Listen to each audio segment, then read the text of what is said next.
have his advice. Let me bring Representative Wasserman Schultz in. All right, let's talk. Look, I'm not going to ask you to do political prognostication here on whether Karl Rove is going to hurt or help McCain, unless you want to.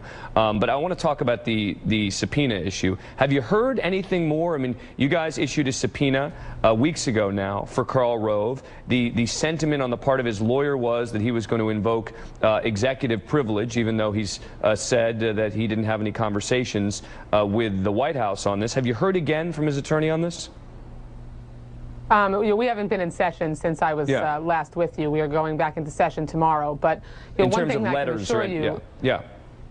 no, to my knowledge, we haven't gotten any additional communication. But one thing I can assure you that we are committed to, and that's using every tool in the tool belt that is available to the House Judiciary Committee to ensure that he testifies. And we have a variety of tools available to us. Let me read you the New York Times editorial. If he was drumming up political prosecutions in the Justice Department and talking about it with operatives in Alabama, those conversations are not privileged. And if there's any privilege to be protected, such as a conversation with the president that did not involve illegality, we would still need to show up in Congress and plead the privilege to specific questions. I mean, this is the lead at it. I mean, look, as you know, we've been covering the story on this program for months now. But the fact that it's now leading to the lead editorial in the New York Times, it seems that the heat is really being put on Rove here.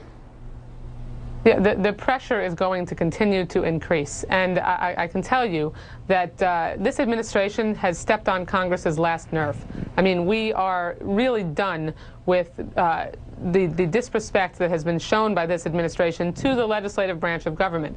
The way to invoke executive privileges to come before the Judiciary Committee and invoke it at that time. Yeah. He can't just claim it and then not show up. It doesn't work that way. But he's going to claim it, and he's not going to show up. I mean, isn't that the practical reality here? Procedurally, he's going to attempt to do that, and we are going to use the tools available to us to try to bring him in front of our body. And do you think, honestly, you're going to be successful? I mean, it seems. Let me ask you. Yeah, do you think you're going to be successful?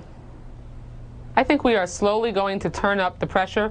The contempt process is traditionally used as a means of coercion. And I think that the higher that we turn up the heat, the higher the heat goes, the more uncomfortable it's going to be for Karl Rove to avoid coming before us. And we are going to turn it up as hot as it needs to get in order to bring him in front of us to answer those questions, because this is a matter of significant importance nationally. We have somebody who has been tinkering around with literally deception at the highest levels of office. I mean, we have a press secretary who has implicated him in lying to the president. I mean, there are questions that need to be asked and need to be asked in public, and we intend to ask them. Well, now you want to call him. You want to call him in now about that as well?